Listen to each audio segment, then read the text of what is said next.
Today's press conference is about the Katchatheevu issue and also the situation of Tamil fishermen which arises from it. Now, maybe all of you may not be completely familiar with Katchatheevu whole problem. So let me first explain what the issue is, and then I want to tell you today what has really transpired, which has created the issue, and why that issue is today relevant to all of us. Why are we debating it today? In 1974, India and Sri Lanka, in June 1974, concluded an agreement where they drew their maritime boundary. And in drawing the maritime boundary, Katchatheevu was put on the Sri Lankan side of the boundary. This agreement of 1974 had three other clauses. One clause which said that each country shall have sovereignty and exclusive jurisdiction and control over the waters.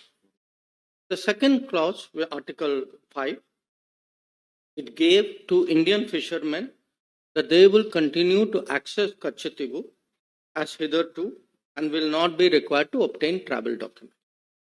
And the third one, that the vessels of India and Sri Lanka will enjoy in each other's waters such rights that they have traditionally enjoyed.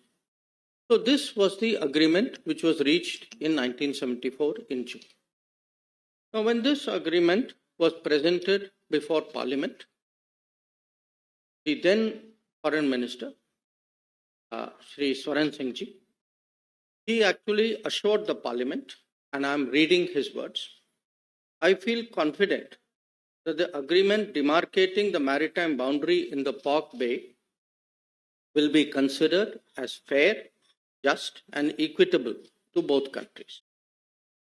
At the same time, I wish to remind the honorable members that in concluding this agreement, the rights of fishing, please note, the rights of fishing, pilgrimage, and navigation, which both sides have enjoyed in the past, have been fully safeguarded for the future.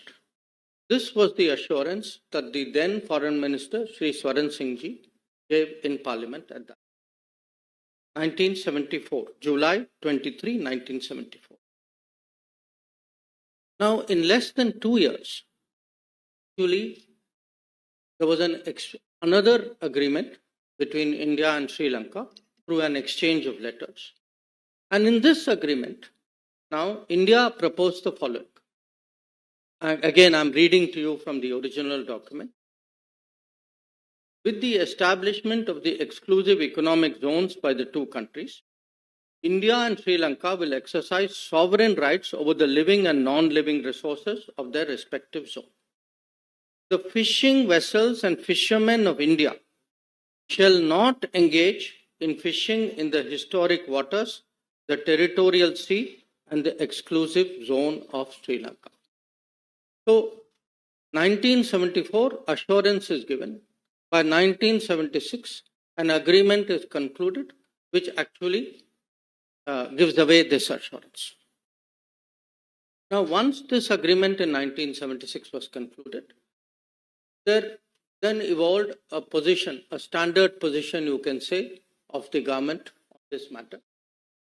And I'm reading to you an example. This is from 2006. It is a question which is answered by the then Minister E. Ahmed on the floor of the Parliament. And he says, Mr. Ahmed, the 1974 agreement on the demarcation of the international maritime boundary line between India and Sri Lanka, as also the exchange of letters of 1976 on this issue of fishing rights, stipulate that the fishing vessels and fishermen of India shall not engage in fishing in the historic waters, territorial seas, and the EEZ of Sri Lanka. So this is now the position which is taken by the government as a regular position. I'm only giving you one example from 2006. So what has happened? What has been the consequence of this? In the last 20 years, 6,184 Indian fishermen have been detained. by Sri Lanka. 6,100. And in the same period, 1,175 fishing vessels, Indian fishing vessels, have been seized, detained, apprehended by the Sri Lanka. So this is really today the background. This is the issue that we are discussing. Now you can ask, why are we discussing it? And the answer is, in the last 5 years, in the Parliament, in the Consultative Committee, we have repeatedly, this issue, Katchatheevu issue and the fishermen's issue, has been repeatedly raised by various parties, by all parties. As I mentioned, in Parliament, it has come up as Parliament question. It has come up in debates. It has been raised in the Consultative Committee. And in fact, Chief Minister of Tamil Nadu has written to me numerous times. And my record shows that to the current Chief Minister, I have myself replied 21 times on this issue. So please understand, this is not an issue which has suddenly surfaced. This is a live issue. It is an issue which has been very much debated in Parliament, in Tamil Nadu circles as well. It has been the subject of correspondence between the union government and the state government. And as I said, 21 times I have myself replied to letters. Now, every political party in Tamil Nadu has taken a position on this. And here, one of the reasons why we are debating it is, in looking at these two issues, the Katchatheevu issue and the fishermen issue, two parties, the Congress and the DMK, have approached this matter as though they have no responsibility for it. As though the situation is for central government, today's central government, for them to resolve. There is no history to this. This has just happened. They are the people who are taking up the cause. That is the way they would like to project. So the purpose of the press conference today, why I am talking to all of you, is we believe that the public has a right to know. The public has a right to know, how did this situation come about? How was Katchatheevu, how was the 1974 agreement reached? How was Katchatheevu given away? How was the fishing issue handled? Because please understand, the fishing issue actually emanated from a 1976 agreement. So there are two agreements we are talking about. So because these have been live issues, because they have been discussed earlier also in Parliament, two documents were sought from us as an RTI request. And these were provided. One was a document about Ministry of External Affairs, summary background note for the meeting of the Informal Consultative Committee in 1968 on this issue. And the second was a record of discussion of a meeting between the then Foreign Secretary and the then Chief Minister of Tamil Nadu, Honorable Kalaignar Karunanidhi, in June 1974. Now, the point today is, we know there are two agreements. We know there's a 1974 agreement. We know there is a 1970. We know who did this. How has the situation arisen? What we do not know is who hid this. Who has been party to it? What has been concealed from the public? And we believe it is the right of the public today to know, how did this situation come about? Now, with regard to the Katchatheevu issue itself, there have been claims and counterclaims. India had its arguments. Sri Lanka had its arguments. In fact, in one of the two documents, both documents actually, but one has more detail than the other. These claims have been spelled out in some detail. India's claim is mainly that the Katchatheevu island belonged to the Raja of Ramnath, and that he had it from the time that East India Company assigned it to him. It was part of his zamindari rights, and these rights also included fishery, and also that later on these rights moved from the Raja of Ramnath to the Madras government. The second argument was that during after independence, for many years, Indian customs regularly went to Katchatheevu, and this was not obstructed. And the Indian view also was that there was absence of any documentary evidence to show that Sri Lanka had an original title to Katchatheevu. So these were largely the Indian arguments. The Sri Lankan argument, which also this document, which has been obtained under RTI, has released, was that according to them, they have records which go back to the 17th century, and that they also feel there were some conferences where which looked at their claim in a more positive manner. This is their claim. Now, what actually happened on Katchatheevu was, after both India and Sri Lanka became independent, there were issues between the military of the two countries about using this island. And that's how this issue actually came up as an issue between the governments. And from the 1960s, this issue picked up. And it was particularly discussed. There were many discussions, but I think the most important one was a discussion in 1974, 2 months before the Katchatheevu agreement was done, when the then Sri Lankan Prime Minister, Sirimavo Bandaranaike, came and met Indira Gandhi ji, who was then Prime Minister of India. So this broadly is the issue. These are the claims. But as I said, we know who did it. We are today looking and discussing who hid it. Now, in all of this, whenever there is a territorial dispute, it is natural that there is a request. You take a legal view of what is the claim.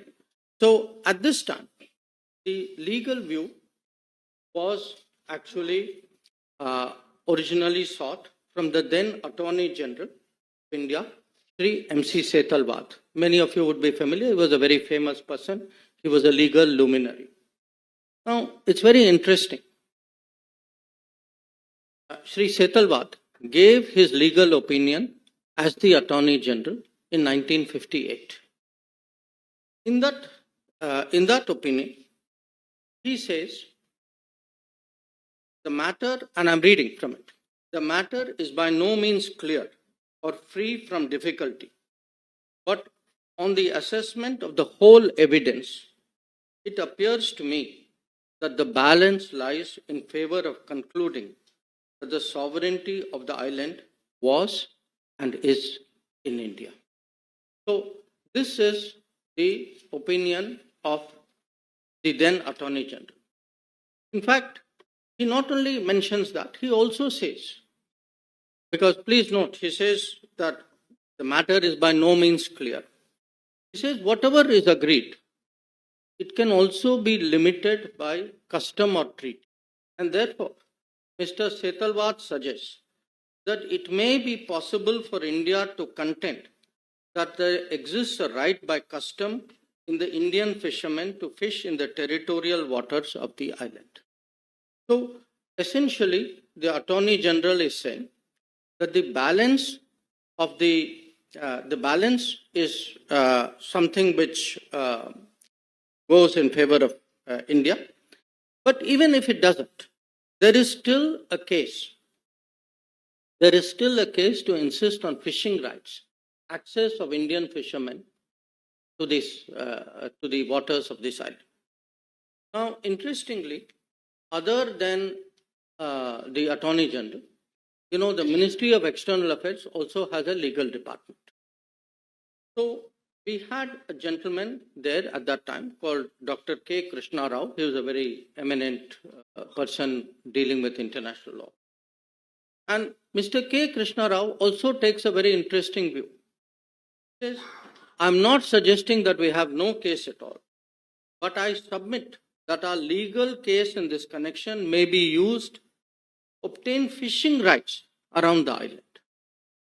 So what we have essentially is to have the main legal people, and please bear in mind, we are talking 1958 and 1960.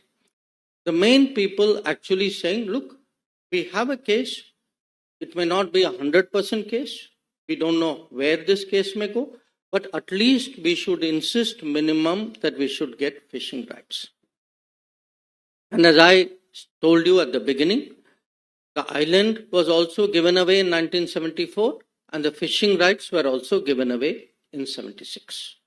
And whether in 74 itself, was there any sincere effort to press for fishing rights? I think I'll leave it to you to conclude because 1976 shows otherwise.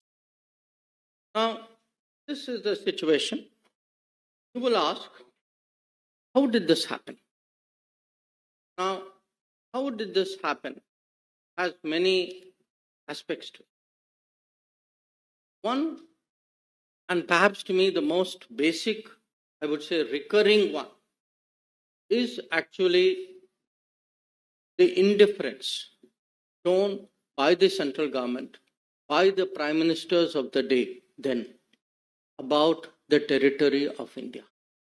That fact is, they simply did not care. And to demonstrate that, I think if one looks at, again, this is there in one of the documents of the released under RTI. This is an observation by the then Prime Minister Jawaharlal Nehru in May of 1961. He says, he writes, I attach no importance at all to this little island, and I would have no hesitation in giving up our claim to it. I do not like matters like this pending indefinitely and being raised again and again in Parliament. So, to Pandit Nehru, this was a little island. It had no importance. He saw it as a nuisance. Why are people bringing it up again and again in Parliament? So, for him, the sooner you give it away, the better. Now, you can say, okay, this was Pandit Nehru's view. Now, I want to read to you. Actually, this was not just Pandit Nehru's view. This view continued on to Indira Gandhi ji as well. So, it's very interesting. If one goes through the records of Parliament, we are now looking, I'm fast forwarding it to the time when Katchatheevu agreement is done. There is a member of Parliament called G. Vishwanathan from Tamil Nadu. And he says, this is I'm quoting from Parliament records. We are worried about Diego Garcia, thousands of miles away from Indian territory. But we are not worried about this small island. When we speak of it, the Prime Minister, he's talking about Indira Gandhi ji, the Prime Minister is said to have remarked in the AICC meeting that this is a little rock. I am reminded of those days when Pandit Nehru called about our northern boundary as a place where not a blade of grass grew. I would like to remind the Prime Minister that after this historic statement by Prime Minister Nehru, Pandit Nehru never regained the confidence of the country. This is going to happen to the Prime Minister when she says this is only a little rock and that there is nothing to worry about the territories of our country. So, as you can see, this is not just one Prime Minister, whether it was Pandit Nehru or whether it was Indira Gandhi. This very dismissive attitude, this little rock, this small island of no importance, this was the historic Congress attitude towards Katchatheevu. Now, again, please don't think it's an individual view.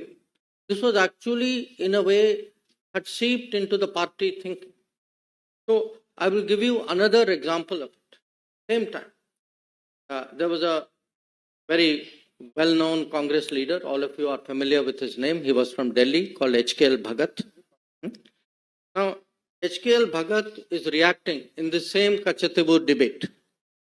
So, he says, and I'm quoting from the parliamentary record, he says, my honorable friend from the DMK was just now talking about Katchatheevu, the island. It appears to me that the DMK thinks that probably they can desperately cling to this issue and survive in Tamil Nadu. The Jaishankar at one time thought they could survive by clinging on to Kutch, but they failed. The DMK is also bound to fail because people of India and the people of Tamil Nadu are mature enough to see that it is in the interest of India, a big and great country, to keep her neighbors, particularly her small neighbors, satisfied. So, please appreciate today how strong, how deep, how pervasive this thinking was. For them sitting in Delhi, this island, this small rock, this island of no importance, this did not matter. It was an inconvenience to be given away so that they, in their minds, could actually get, not just have good relations with a neighbor. They found it irritating. It was coming up in parliament. For them, it was a headache. So they saw the territory of India. And when someone says Jaishankar also had the same view, yes, there were parties for whom every millimeter of Indian territory mattered. Apparently, there were parties to whom even large tracts of Indian territory, as we saw in Aksai Chin, did not matter. Now, so far, I have spoken about what was the approach of the central government and of the Congress party.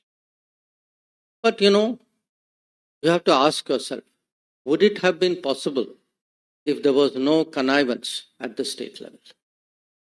Now, since 1974, we have heard protestations from the state government, then state government, from the DMK. As I pointed out, I get so many letters even now from the Chief Minister of the DMK. So, I want to now turn the focus to the second document of the RTI. This is a document which is a record of a meeting on 19 June 1974, which is held in Fort St. George, the Secretariat, Tamil Nadu Secretariat conference room, where the Foreign Secretary, accompanied by the Director of the Historical Division, he calls on the then Chief Minister of Tamil Nadu, Kalaignar Karunanidhi, and present there are the Tamil Nadu Chief Secretary, gentleman called P. Sabanayakam, and the Home Secretary, a gentleman called S.P. Ambrose. Now, I want to share with you the relevant part of this, because this will now answer the question. Not just the question who did it, but the question who hid it also.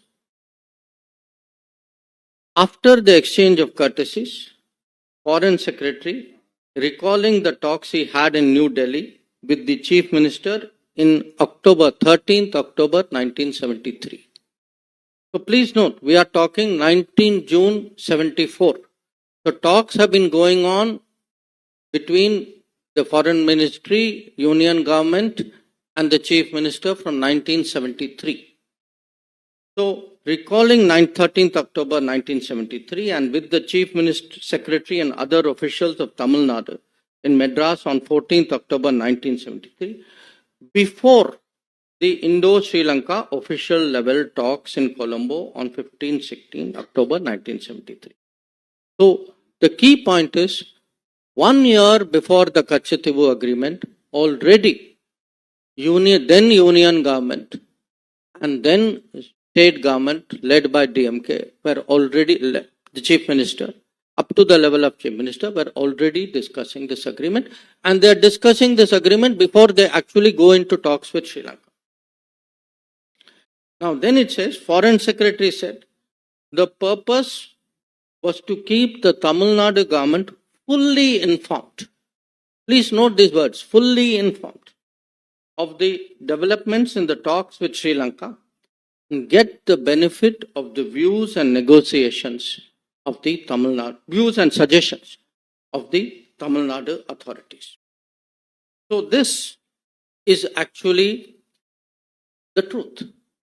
The truth is, for a party which has been saying, how was Katchatheevu given away? How was state government not consulted? How could the union government have done this? The fact is that actually there were consultations going on. They were kept fully informed. And please, when you hear the rest of it, you will see that it is much more than this. So I am now reading another part of the document. Foreign Secretary then said that he had the authority of the Prime Minister and the Foreign Minister to put forward to the Chief Minister of Tamil Nadu for his consideration a compromise proposal which would divide the historic waters in the Park Bay. So here it is. It is not even that they are being informed after the event. They are actually being consulted 1 year ahead. The key proposal is now actually being put forward to the Chief Minister. And the Foreign Secretary then proceeds, the next paragraph will show, he proceeds to explain this in great length. Now, at the end of the conversation, again I am quoting from the document, on the substance of the proposal, the Chief Minister indicated that he was inclined to accept the suggested solution. Then it goes on. The Chief Minister, having once again signified his general acceptance of the suggested solution, said that for obvious political reasons, he could not be expected to take a public stand in favor of it. The Chief Minister, however, assured Foreign Secretary that he will help keep the reaction at a low key and will not allow it to be played up. The Foreign Secretary appreciated this gesture and stressed that nothing should be done to embarrass the central government or turn this affair into an issue between the center and the state. So, the fact is, we know today actually not just who did it, but also who hid it, who were all the parties who were responsible for the 1974 Katchatheevu agreement. Also, how the fishing rights were terminated in 1976. So, if we have today a situation, as I shared with all of you, that in the last 20 years, if 6,184 fishermen were detained, if 1,175 boats were detained, you all know who is responsible. So, for today, it is important for the public to know, it is important for the people to judge. This issue has actually been hidden too long from the gaze of the public. So, we believe today that, at a time when there are big debates and decisions going on in this country, that the full truth on Katchatheevu and on Tamil fishermen's activities and right of living should be placed before the public. That was the purpose for this press conference.